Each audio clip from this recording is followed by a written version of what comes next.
Ang tanong, Irene, paano kung kaya mong sagutin ang tanong na ito at pwede kang manalo ng 500,000 pesos?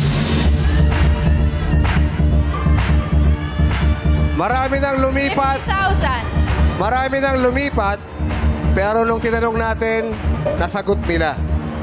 At nang hinayang. Pero syempre, iba na rin ang 50,000 pesos. Ngayon, Irene, sa huling pagkakataon, huling katanungan.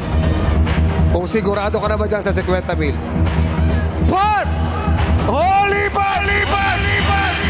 Lipat na po. Hindi ko, lipat po. Lipat. Lipat. Bakit lipat na? Hindi ko po sigurado yung tanong kung masasagot ko po. Eh, paano kung masagot mo? Ay! Okay lang po. Okay lang. Opo. Okay lang kung masagot mo. Opo. Hindi ka manghihinayang. Hindi po. 500,000 to. Eh, kasi, parang, Hawak mo na yung 50,000. Sinabi mo na ito lipat. po sigurado na po, pero yung hindi po sigurado. Oh, Okay. hindi ka naman namin masisisi dahil magagamit mo yan sa tuition ng iyong anak. Pero, susubukan natin kung masagot mo ang katanungan. Worth 500,000 pesos.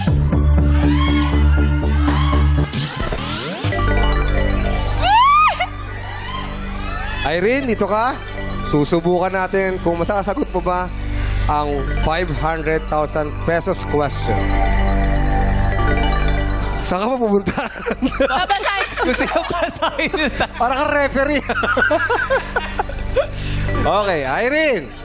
Po. Ngayon pa lang, congratulations dahil meron ka ng 50,000 pesos. Apo. Pero,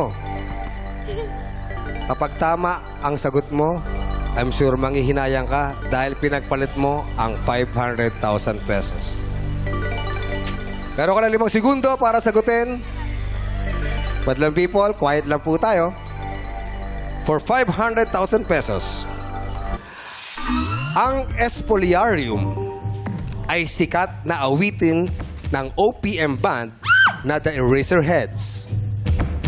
Ano naman ang popular full name ng pintor na orihinal na gumawa ng sikat na artwork na Espoliarium?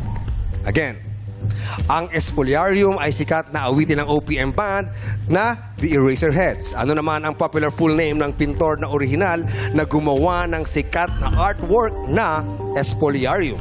Meron ka 5 segundo, Irene. Kung alam mo, go. Hindi ko po alam. Ah? Hindi ko po alam. Good decision. Good decision pala. Hindi ko alam is the correct answer. Ha! Akalain mo! May artist na ganun yung pangalan. Joke lang. Okay, ang tanong, hindi niya nakasagot si Irene. Congratulations. Tama ang desisyon mo. Alam ba ng anak Alam niya ba ng yung anak? sagot? Ano? One Luna po. Yeah. Juan Luna is the correct. Well, kung siya ang naglaro rito, Panalo. Panalo siya. Again, congratulations, Yes! Irene! Meron kang 50,000 pesos! At syempre, ang maaari ng mapanalunan ng ating player ay nasa... mali pala yung pagbasa ko. Joke. 500,000 pa rin.